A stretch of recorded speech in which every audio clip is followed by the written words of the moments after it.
A very special Friday morning, early Friday morning, amplified Q&A, hours before the WWE Greatest Royal Rumble ever. 50 participants in one ring, trying to get the biggest prize in all of the industry, a trophy.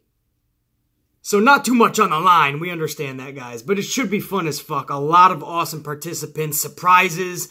You got guys like Mark Henry in there, Rey Mysterio, Shane McMahon, Daniel Bryan, Braun Strowman, Kurt Angle's going to be up in there.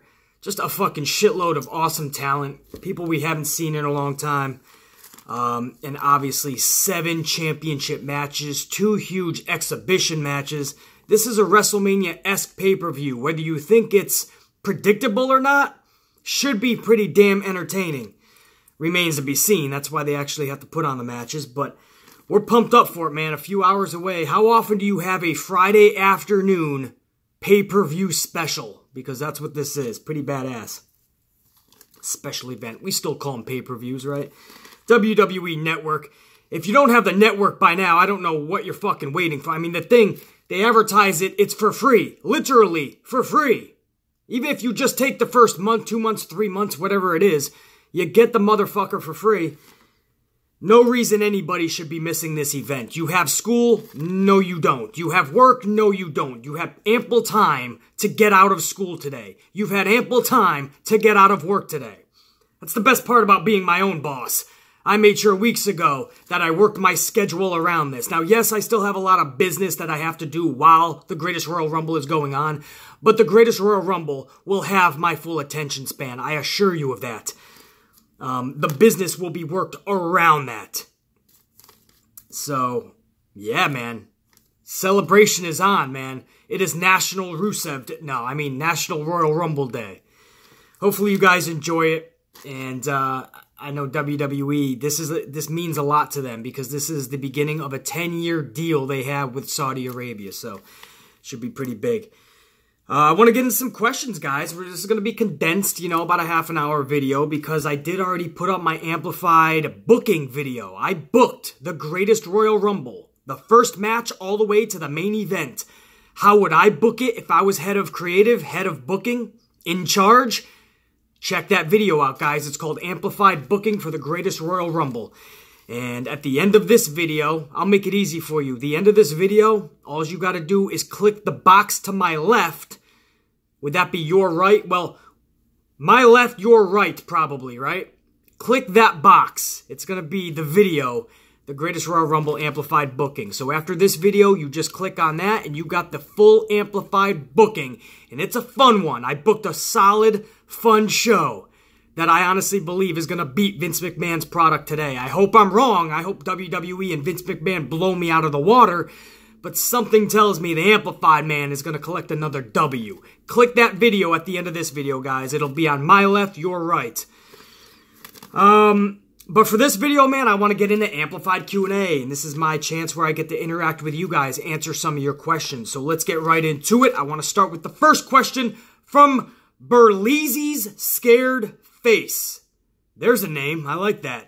BC, if you were a general manager, which show would you choose and why? That's simple for me. You guys know this. If you're a viewer of this channel from day number 1, you know I'm a Raw guy. I'm Team Red all along, no doubt. Monday Night Raw was always there, man. From the beginning, I was always there for Raw. Raw was always there for me. As a young little fucking BC, there was nothing like being there Monday nights when Raw first started airing, man, from that Manhattan Center. And Macho Man Randy Savage on commentary. I still remember Macho Man and Crush, their altercation. I still remember The Undertaker and Shawn Michaels, just their entrances. It was just like a 10-foot walk from the entranceway to the ring. But I still remember that, man. Razor Ramon's debut, the 1-2-3 Kid upsetting Razor Ramon. Straight into my teenage years, man, with the Attitude Era. And that just exploded. And Monday Night Raw was always the place to be, man. And there's just nothing like it. And that's why I always say it's always going to be the flagship show. I know it means the most to Vince McMahon, but it also means the most to me. So we can have all the fun we want on the internet and on YouTube or anywhere, social media. and try to be cool, right? Oh, SmackDown's the A show now, man. Raw sucks. Raw's boring. And you might be right about the boring and the sucks most of the time. Who knows? But it's not the A show, guys. Monday Night Raw will always be the A show. Because Vince McMahon and WWE will always give Raw the time of day a lot more than they're going to give SmackDown. You're always going to get the 3 hours over on Raw. You're always going to get the extra run over on Raw. So past 3 hours. It'll be 11:05, 11:07, and Raw will still be on the air. PM Eastern Time. You know, that 7-minute run over, that's huge, man. Monday Night Raw will always have those massive stars, those massive moments, and that's because it'll always be the flagship show. I don't see that changing. And even if it does, I don't know if I leave Team Raw, man. Because I have such a... It's a bond, man. It's a Team Raw, amplified man bond. What can I say? So, I'm Team Raw. And I would love, man, General Manager of Raw. That's the place to be, man. Brian. This is also on YouTube, I believe. Hey, BC, why did Nicky Cross not get the call-up to the main roster with Sanity? We're not really sure, Brian. What we think is that they want Nicky Cross involved in a huge storyline for June 16th NXT event in Chicago. Nicky Cross has been kind of amping that up, and she's been kind of marketing that on her social media. So we think she's going to be involved in something bigger for NXT TakeOver Chicago. For some reason, Triple H wanted Nicky Cross in Chicago. And Nicky Cross does have that gritty feel to her that's perfect for Chicago. So, who knows, maybe you see her for NXT TakeOver and maybe she debuts at Money in the Bank that same weekend. But Nicky Cross is not far behind. I said in yesterday's amp, well, I can't really give it away. I have something really cool planned for Nicky Cross in her future when she does show up. I can't tell you guys now because I'll be giving it away if you haven't seen my amplified booking video. But in the last video I put out, again, the video that you're going to click at the end of this one, if you haven't seen it yet, I tell you exactly my plans for Nicky Cross, and it's not exactly joining up with Sanity yet. Something special for Nicky Cross. Check that out. Justin, also on, is this YouTube as well? I believe so. BC, what do you think of a Ronda Rousey-Sasha Banks feud? I say take my fucking money on that shit. And I think if Sasha Banks is a legit heel in this role, in this feud with Ronda Rousey, then this is going to be one of the most interesting feuds we've seen in a long time for the females. Because Sasha Banks will literally give you that feeling, give you that believability, and give you that reality that I am the best at what I do. It is not you. This is not the UFC. I am not going to let you knock me out in 14 seconds. You're not going to snap my arm in 31 seconds. No. This is my ring. I am the best. Sasha Banks will make you believe that. More importantly, she'll have Ronda Rousey kind of on the cusp. Like, you know, she literally believes this. She literally is going to try to back this up. And I'm going to show her that I will snap her arm in 31 seconds. I will knock her out in 14 seconds. And you're going to have two people that legitimately think they're the best colliding in the ring, man. And the build to it, the story, the feud, if you have heel Sasha Banks, which is where she's at her best, that's going to be a fun story being told. It's going to get to the point where even if you're the most jaded fan and you think there's no way Sasha's going to beat Ronda Rousey, you at least have this little thing in your mind like Sasha Banks will have something up her sleeve though, many things. Sasha Banks is too smart. Sasha Banks is going to make sure this is a legit match. Sasha Banks is going to give herself at least a chance to defeat Ronda Rousey. That would be badass. And you guys know I just fucking love Sasha Banks and Ronda Rousey anyway, so what the fuck? Especially Sasha. So, again, that's a take my money situation. Let's get to some fucking Greatest Royal Rumble questions. Why not, right? It's for hours away, man. Pumped. BC, how do you feel about... Who is this? Ty. BC. Not Ty Dillinger, I don't think. BC, how do you feel about women... No, that's not fucking Ty. Who is this? XX Game... I got the fucking names mixed up. I apologize for the person who put down this question, guys. This is over on YouTube. All apologies. I got names fucking mixed up on this for some reason. But I'll go ahead and give the question. And this was off of, I believe, yesterday's video. Or maybe the SmackDown review reaction. Either which way. All apologies. I'll at least give the question. BC, how do you feel about women not being in the Greatest Royal Rumble, and what matches do you think WWE would have put on at the event for the women? Much love and thank you. Much love right back to you, and thank you for giving the question over to me so we can talk about this, because this is a very hot topic, guys. The women not being on the show. I understand it's not really acceptable in Saudi Arabia. It could have been done from what I'm hearing, but it's not acceptable, and WWE didn't feel right doing it. So they left them off. This is a subject I kind of touched on in a couple of videos ago, so I don't want to go any more in detail in this video, because that's a country's rule set and a country's decisions that, unless you're really there, we can't speak too much on it. We can say, oh, they have to keep up with the rest of the world or catch up. We could say it's not right. We could say it's wrong. We can say all these things, but we don't live there. So I don't really feel right in telling a country what to do when we don't live there. So if you guys do, that's cool. If you want to leave respectable comments about your theories on the situation down below, that's cool. I don't feel right doing it. I think it's a shame. I think it's a setback for the women's revolution / evolution that they're trying to put on. I mean, here they are putting on these first-time evers and this and that, and all of a sudden, you're not even on one of the biggest shows of the year. Again, this is WrestleMania-esque. A huge, massive, greatest Royal Rumble ever. 2 huge exhibition matches. 7 heavyweight championship matches. Okay, not heavyweight, but 7 championship matches for the men. And you don't even have the women competing, much less their championships, but even women competing. It's a step back. There's no doubt about that. This is a huge, don't let anyone tell you differently, guys. I'm not even being over dramatic. This is a huge step back for the women.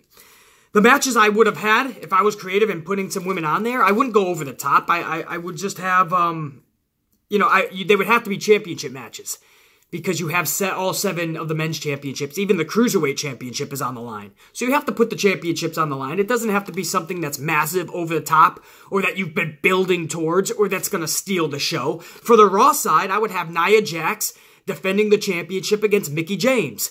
Over on SmackDown, I would have Carmella defending the SmackDown Women's Championship against Naomi.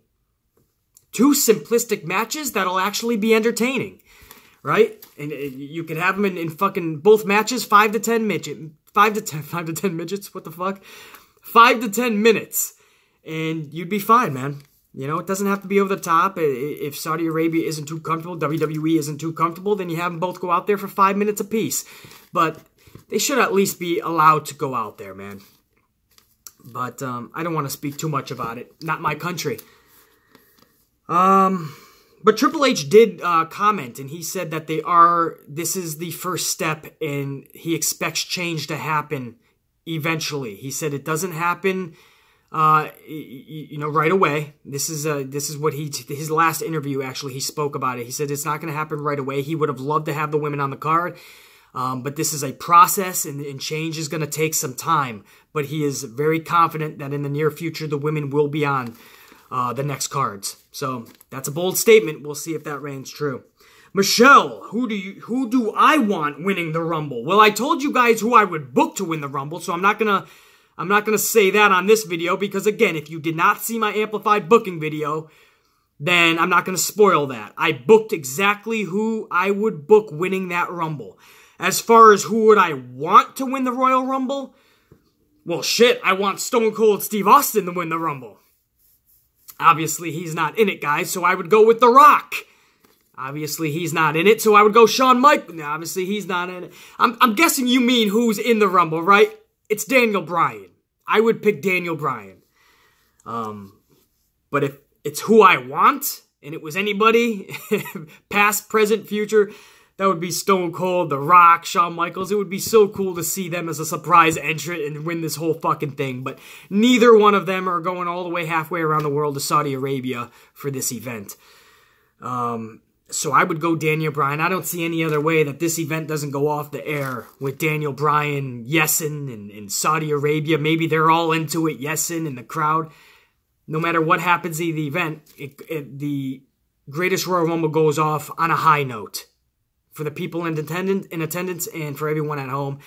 And, the real fucking true up-and-coming, once again, face of that company, Daniel Bryan, gets his rightful place.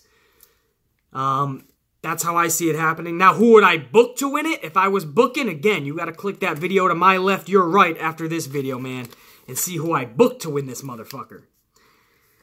Amanda, who, by the way, you did ask me to shout you out because you are able to stay home from school. Amanda, you did the deed. Good job, Amanda. Shout out to you. And hopefully the event is worth it. Whether it is or not, you get to watch pro wrestling, a huge pay-per-view special event, instead of being at school. That's badass. There's nothing like that, man. I remember Saturday nights, man. We used to have to go to bed earlier. I was a little motherfucking BC. And we'd have to go to bed real early. But on Saturday nights, they would hold a thing once in a while. It was called Saturday Night's Main Event. And it would come on at like 11 p.m. or even 12 midnight. And my Ma Dukes would actually wake us up for it. She would allow us to get up middle of the night to go watch that hour special of Saturday Night's Main Event. And I'll never forget those times because that's a big part of my childhood, man. Something that small, just waking up in the middle of the night to watch wrestling, man, meant so much to me. And who would have thought all these years later it meant so much to looking back at my childhood, man. And my Ma Dukes was kind of strict on that shit. But she knew how much pro wrestling meant to me. So I'm pretty sure if I was still in school and there was a Friday afternoon big pay-per-view / special event, I think the Dukes would let me stay home, man. Either way, I'm watching this motherfucker. I assure you of that. So good job, Amanda. Amanda also had a question. Are you still going to do Raw and SmackDown reactions and reviews, or are you going to take a break on that as well? Amanda's talking about this. After the Greatest Royal Rumble, guys, I'm going to do the good, the bad, and the ugly. That's tonight. Right after Greatest Royal Rumble, I'm going to start filming that video. And I'll have that up for you guys tonight. And that's going to be my last video for a while because I have my movie, Tyler's Day 30, that I have to attempt to finish filming. I also have a project I'm doing with HBO, and I also have another project I really can't speak about right now. So I have a lot of things going on, and I also want to take a few days to take a little mini vacation to clear my fucking head. Because I deserve it. So I want to go someplace nice and fucking tropical with sunshine and a lazy river, and that place is most likely Florida for me, right? I don't need anything fucking out of the country or, you know, extravagant. I need fucking Florida right now, man. That is my second home, and that's where I'm at my most fucking serenic state. So hopefully I can just take a few days, go down to Florida, relax, before I start this hectic May schedule that I have. So, bottom line, guys, is I am taking a break from YouTube, and that's from all videos, Amanda. To answer your questions, that means Raw and SmackDown review and reactions. That's going to be the hardest thing staying away from me, is after Monday Night Raw or after SmackDown and the next day and wanting to put out that video for you guys and you guys looking forward to my thoughts on it, especially if something epic happens or something really fucking horrible and you guys want to hear my amplification and me getting fucking all rowdy on their asses. But you know, if I'm going to do this, I have to do it the right way. And I have to fully, you know, clear my head and go full throttle on my other projects. Because I tell you guys a million times, this is not a job for me. It's not a full-time job. It's not a part-time job. This isn't my job. I do this because I love pro wrestling. I love talking to you guys. I started this thing over a year ago. And who would have thought thousands of people actually love me doing it? And thousands of people have subscribed. And we all gather together most days of the week and we talk pro wrestling, man. And there's nothing better than that. You know, the fact that I'm able to make a lot of money doing this as well is mind-boggling to me, and it's really cool. But I love just talking pro wrestling, man. But as far as career-wise, I'm an entertainer, man. I'm an actor. I'm a director now. Who would have thought? And a writer. For years, I've been a writer, man, and making money off of that. But, you know, I kind of put that on the side. But I'll be writing a lot more this year at the tail end of the year, too. And I have all these other things in the entertainment industry, guys. This is just a small avenue of it. So if I'm going to concentrate on other things, I really got to put my full throttle effort into it. So that means Raw and SmackDown review and reactions too, Amanda. Unfortunately, I'm not happy about this either. But again, this isn't goodbye. This is an I'll see you soon. Let's answer some more, man. Anise, BC, do you think Neville will show up in the 50-man Royal Rumble? And if he'd come back, how would you book him? Possibility. I mean, this motherfucker is still on the roster, guys. If you look at WWE's website and their Raw and SmackDown rosters, Neville is still listed as a roster member. There is dissension, obviously, between the two and friction. there's a chance you could have him bring back. I think Neville is kind of this polarizing figure now. Would you just put him in this 50-man Royal Rumble? I don't think that's needed. I would have him debut at a Raw or a SmackDown. Re-debut, I should say. And if you're going to bring him back, no 205 bullshit, Anise. This has to be Neville is an actual competitor. I said it from day one, and you guys know what I'm about to say. If you're going to have Finn Balor on that roster, then on the main roster, then you have to have Neville. You can't have one without the other. If it's the Demon, that's different. The Demon is a legit, straight-up superstar fighting for the heavyweight championship. But regular Club Balor, he's still superstar-ish, right? But he's more mid-card IC champion type of a superstar. And that's where Neville should be. He shouldn't be in the 205 roster while Club Balor is doing all these great things with the actual heavyweight superstars and the mid-card IC superstars, the heavyweight superstars. Come on, man. Neville should be there too. He should have always been there. And I don't blame Neville for being pissed off, taking his ball and going the fuck home. So, I don't know if he shows up in the 50-man, but he is still on the roster. That's legit. And I do feel he is coming back sooner rather than later. And I just hope it's the right way on the main roster. And let's give him the push that he deserved way back. Brandon. Hey, what's up, BC? Do you think... Oh, I'm sorry. I can read today, right? It's early, guys. Early Friday. We only had one fucking coffee, and it wasn't even a big one. This was just a little jolt so I can make this video. We're going to hit up Starbucks a couple, 2, 3 more times before the greatest Royal Rumble in a few hours. Hey, what's up, BC? Who do you think would win the dream match between AJ Styles and Rey Mysterio? It would be awesome to see them face each other in the same ring. You're my favorite YouTuber. Much love, BC. Thank you, Brandon. I'm your favorite YouTuber because I'm the best fucking YouTuber. Damn it! I'm playing, man. I'm playing. But for real, I am. But I'm playing. But I'm serious. But I'm playing. But I am the best YouTuber. But I'm playing around because I'm putting the ego aside. I'll answer the question. To see them face each other would be fucking awesome, man. AJ Styles, Rey Mysterio. The problem is, guys, now, did you say in the prime? You didn't say I don't believe in their prime.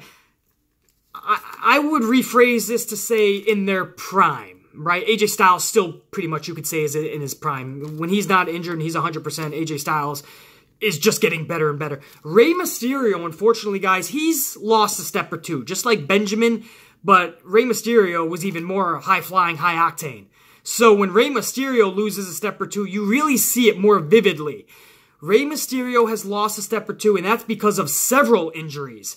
And obviously age as well. You can't really do as much as you did 10, 15 years ago. But, what am I saying? 20 years ago even for Rey Mysterio. But also the injuries just added up. So today, AJ Styles, Rey Mysterio, AJ Styles would easily have this. Back in Rey Mysterio's prime, this would be a fucking match. Rey Mysterio, you guys gotta remember, he's a fucking Royal Rumble winner, a heavyweight champion, former heavyweight champion. This guy would go toe-to-toe with AJ Styles. I still have AJ Styles pulling it out, but I have a phenomenal fucking match. Rey Mysterio is one of the few cruiserweights that could literally go out there on the main roster in a heavyweight match and put on a 60-minute Iron Man match that I would be okay and even thrilled with seeing. Especially if it's with somebody like AJ Styles. So yeah, that would be fucking amazing. I would pick AJ Styles in their prime. I pick AJ Styles right now. Caitlin, do you think Shawn Michaels will be a surprise in the 50-man Royal Rumble? Man, that's an awesome question, Caitlin, and that is a definite no. I don't know if you've seen the rumors, and maybe that's why you were asking me this. But if you guys don't know, Shawn Michaels, there was a report out that Shawn Michaels was in fact asked to participate in the 50-man Royal Rumble, and Shawn Michaels, just like every other offer that Vince McMahon has offered him to compete in one of his events, Shawn Michaels turned it down. So Shawn Michaels won't even participate in the 50-man Royal Rumble, guys. When he says that that match with The Taker was the last match, he meant it. And you could look at it in one way and say, hey, that's awesome. A guy who keeps his fucking word and never came back to the fucking business to compete. You can also look at it the other way and say, too fucking soon. Now, I know, BC, who are we to decide what's too soon? You don't know what Shawn Michaels is feeling, and he doesn't owe us anything else. He gave us everything. He even came back after that back injury and gave us even more. So, BC, you can't really say that. I'm not saying anything, guy. What I'm saying is I know for a fucking fact Shawn Michaels could have put on a few more years of epic matches. Now, you would be absolutely correct. He doesn't owe it to us. He doesn't owe it to himself. He's already given enough to the business, and he will go down as one of the best in this business. There's no question. What I would say is I feel that the ending of the career match with The Taker, I feel that was unnecessary. Because there were so many matches that Vince McMahon offered Shawn Michaels that would not have gotten Michaels hurt, would not have taken a lot of time, and would have been cool for everybody. A win-win-win for everybody. What do I mean by 3 wins? A win for Vince McMahon and WWE, a win for Shawn Michaels, and a win for all of the fans. Little things like showing up for the 50-man Royal Rumble when we already know Shawn Michaels is still part of the company. He's down there heading the NXT guys and trying to train them to become the future superstars. Shawn Michaels is at all the big wig events. Shawn Michaels is a part of the country. Shawn Michaels is a part of the country, yes. But he's a part of the company in a big way still. And it's a shame that Shawn Michaels can't be involved in these even little type matches. Go out there for 10 minutes. Perform a little bit. Get some fucking adulation from the fans. And call it a fucking night, you know, collect a huge payday. He can't do that ever again because he pigeonholed himself in this last time competing thing. The thing with pro wrestling, guys, is it's pro wrestling. You can go out there and have a 1-minute squash match and everybody is still happy because of the nostalgia. I just feel that Shawn Michaels, it's the opposite. We don't feel Shawn Michaels owes it to anybody. We feel Shawn Michaels deserves to get the respect and the adulation from performances. The older he gets, he should be able to go out there, throw some super kicks around, cover some people for the 1, 2, 3. It's not burying anybody. It's showing respect to the nostalgic figures before the young superstars, the people that came before them. Shawn Michaels is one of those motherfuckers, just like The Undertaker, that I'm okay with showing up to WrestleMania or SummerSlam or Survivor Series and having a 3, 4, 5-minute squash match. Taking maybe 2 to 3 bumps tops. Kind of like what Triple H is doing now, man. He only wrestles a few times a fucking year. I feel Shawn Michaels could have done that easily. There's no I feel. I know he could have. And then you say, but BC, he doesn't want to. What part of that? I call bullshit on that. I think there are times he absolutely would love to collect that payday, love to get out there in that ring and do some of his old-time maneuvers, man. Show himself that he still has it. Even though I know deep down he knows he still has it. But I think he does. I think he's just, he pigeonholed himself to, he went so long saying no to every offer that now he really can't take an offer. Something as little as just showing up for the greatest Royal Rumble, man, he can't do. That sucks, man. It really does suck. So again, this isn't me saying he should or shouldn't. Before anybody starts about BC, leave him alone, man. It's like The Undertaker. These guys never know when to walk away and they end up crippling themselves or even dying. And I made a video a week or two ago about if that's how people want to go out, then what the fuck, man? Go out happy. But before you start keyboard warring, let me just say, I'm not saying he should or shouldn't. I'm just saying, man, it's a shame that for the past several years, we were not able to see Shawn Michaels in that ring. Even squash matches, so he's not getting injured. Doesn't have to put on a 10-minute match or a 25-minute classic. Just let him go in there, see him again, you know, have some impromptu matches even, or something like the Royal Rumble, a surprise. We can never get that again, because Shawn Michaels is just like, no, that was it, Undertaker, and I'm gone. Shawn Michaels meant too much to the business. That's what sucks. Sorry if I went too long on that, guys. It's just fucking, I'm really passionate about the whole Shawn Michaels situation. I just don't, I think if that match was not ending a career-ending match, I think we would have seen Shawn Michaels absolutely, to this very day, still showing up in some wrestling matches. I really do. And I think that would have been awesome. For anyone who's against that and they just want people to ride off into the sunset, that's cool. I don't. I want to see superstar. Mae Young, was it? Was it Mae Young or, yeah, it wasn't Moolah. Mae Young, I think she was like 77 years old, man. She was still getting fucking powerbombed through tables by the Dudleys. I fucking love that shit! Where do we fucking go? Well, you know what? I said a half-an-hour video. That's just about that, isn't it? Maybe even fucking over. I don't know. I don't have the exact time, so I apologize if we went over a half an hour, guys.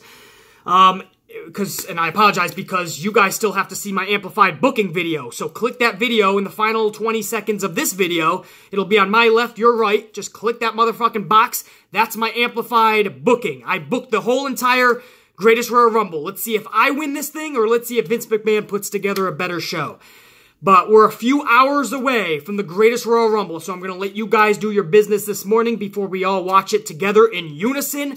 I might take to Twitter and live tweet a few times during it, so definitely check that out over on Twitter at BC Amplified. And, what else, guys? Lots of coffee, lots of ass whipping before, during, and after the Greatest Royal Rumble, because after the Greatest Royal Rumble, come back to this channel, and I will have the good, the bad, and the ugly. And I'm going to expose this whole motherfucking special event. Hopefully it's in a good way, not a bad way. And hopefully we stay away from any fucking ugly. But that remains to be seen. We'll see what Vince McMahon puts together. We're a few hours away. Everyone playing hooky from work and school today.